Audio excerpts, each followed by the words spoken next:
Wangeelli amma iyyuu hin lallabamne.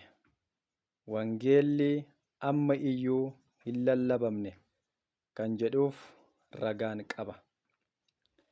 Namoonni baay'een gaafa waldaa irrattis ta'e tajaajila iddoo adda addaatti namoota tajaajilaniif sagantaan laatamee namoonni sun achi bahanii jechoota adda addaa dubbatanii akkas taataa, sana taataa, biyya biraa deemtaa, iddoo akkasii dhaqxaa, hin guddattaa, makiinaa bittaa, mana ijaarrattaa, maal taata jedhanii jechoota adda addaatti dubbatanii waccisiisanii awwaara kaasanii waan baay'ee jedhanii namoonni wangeelli har'a hin lallabame miti, dinqiitu ta'e jedhanii akkasitti fudhatu.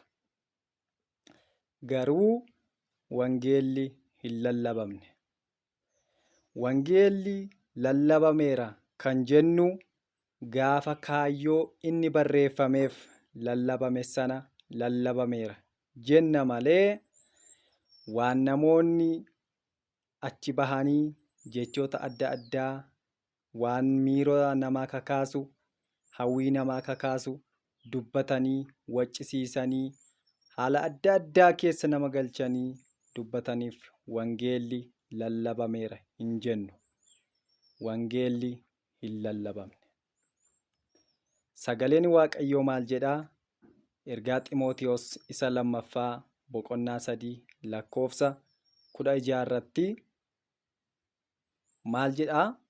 Achitti caaffanni qulqullaa'aan gaggeessaa hafuura Waaqayyoon akka barreeffame kaaseetu kaayyoo inni barreeffameefis barsiisuuf, gorsuuf, balleessaa hubachiisuuf, qajeelchuuf, qajeelummaattis leenjisuudhaaf akka inni barreeffame achitti in dubbata. Akkuma kana gaafa kaayyoo inni barreeffame kun lallabame wangeelli lallabameera jenna. Sababiinsaas balleessaa hubachiisuuf, qajeelchuuf, gorsuuf, qajeelummaattis leenjisuudhaaf barreeffame waan ta'eef waan namoonni jechoota adda addaa dubbatanii nama waccisiisanii ho'isaniif barreeffame miti. Kaayyoon macaafa qulqulluu kanaaf barreeffame.